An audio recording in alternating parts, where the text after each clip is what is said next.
ऐसे में संजय कुमार, हाँ संजय कुमार, आप क्योंकि जमीनी नब्ज पकड़ रहे हैं और मैं दो मुद्दों के बाबत आपसे 2023 की तस्वीर समझना चाहती हूं। महिला आरक्षण,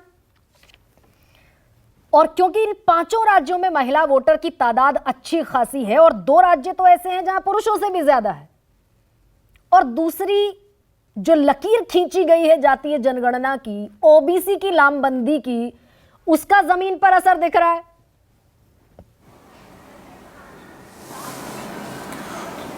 गरिमा जी, दोनों में से कोई भी मुद्दे, विधानसभा के जो 5 राज्यों में चुनाव हो रहे हैं, इसमें ये दोनों में से कोई भी मुद्दे नहीं चलने वाले हैं। अगर आप विमेन रिजर्वेशन की बात करें तो तमाम ऐसी महिलाएं हैं जिनको इसके बारे में कोई जानकारी नहीं है। दिल्ली के आसपास के कुछ गांव में हम लोगों ने पिछले दिनों एक फील्ड वर्क किया और ये देखा, आप जैसे ही महिला आरक्षण की बात करते हैं तो एक तो लोगों को, महिलाओं को जानकारी नहीं है, और आरक्षण का सीधा सीधा वो अर्थ निकालते हैं इस बात से कि आरक्षण का मतलब कुछ नौकरियों में उन्हें कुछ फायदा मिलने वाला है। तो ये महिला आरक्षण की गूंज, या गूंज क्या, उसकी आहट नहीं है अभी जमीन पर, और उसके कई कारण हैं। एक तो जैसा मैंने कहा, आरक्षण का मतलब लोग समझते हैं कि आरक्षण का मतलब कुछ नौकरी में फायदा मिले। और दूसरी बात ये भी है, बीजेपी ने इसके बारे में अभी कोई बड़ा प्रचार नहीं किया है, क्योंकि पता नहीं है प्रचार करने से फायदा होगा या नुकसान होगा। क्योंकि जब आप प्रचार करेंगे, ये बात भी बताना पड़ेगा कि आरक्षण का फायदा अगर होगा भी तो जाके 29 में होगा। तो बहुत एक अजीब सी चीज है। आप जनता के पास जाएं, वोटरों के पास जाएं और आप कहें ये मैं आपके लिए सौगात लेके आया हूं, लेकिन ये अभी मिलेगा नहीं, ये हमारे हाथ में है, ये आपको देंगे हम 15-10 साल के बाद। तो शायद इस बात की जो है, इस बात से अपील नहीं बनती है, इसी के लिए बीजेपी इस मुद्दे पर बहुत ज्यादा प्रचार नहीं करेगी। अब रही बात कास्ट सेंसस की। कास्ट सेंसस इन राज्यों में, जिन राज्यों में चुनाव हो रहे हैं, यहाँ पे इतना बड़ा ध्रुवीकरण ओबीसी और अपर कास्ट के बीच में दिखाई नहीं पड़ता।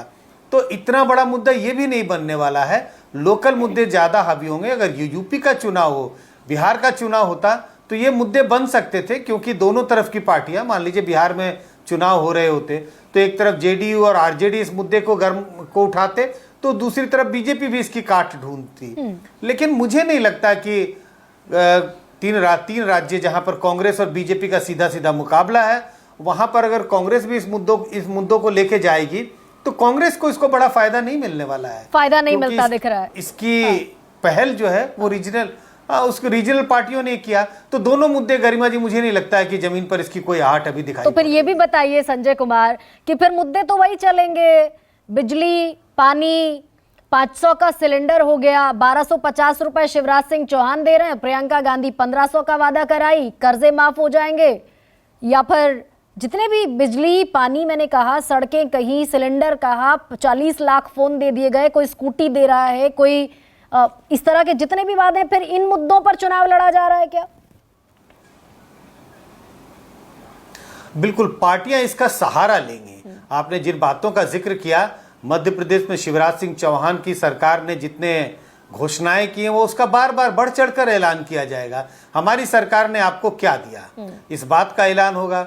अगर राजस्थान की बात करें और छत्तीसगढ़ की बात करें, तो राजस्थान में हमें पता है पिछले साल भर में गहलोत सरकार ने तमाम, एक तरह से आप उसको फ्री भी कह दें, रोल आउट किया।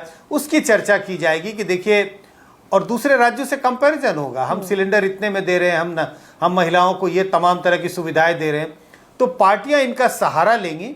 लेकिन कुल मिला के मुझे लग रहा है चुनाव जो है वो काफी लोकल मुद्दे पर होगा। बीजेपी के पास इन बातों का सहारा लेने के लिए ज्यादा स्कोप नहीं है। इसी के लिए बीजेपी थोड़ा सा वो राष्ट्रवाद का, जो हम कहते हैं कि आएगा, उसको आप कह लें, राष्ट्रवाद के मुद्दे पे चुनाव लड़ने की कोशिश करेंगे। हाँ बिल्कुल, और उसको, राष्ट्रवाद को बड़े सरल तरीके से जनता के बीच में परोसने की कोशिश की जाएगी कि भाई देखिए, देश का दुनिया में मान सम्मान बढ़ रहा है, प्रधानमंत्री का दुनिया में मान सम्मान बढ़ रहा है, और देश का मान सम्मान इसी के लिए बढ़ रहा है क्योंकि प्रधानमंत्री नरेंद्र मोदी देश का नेतृत्व करते हैं। अब ऐसे में 2024 की तस्वीर भी यहाँ से समझनी जरूरी हो जाती है।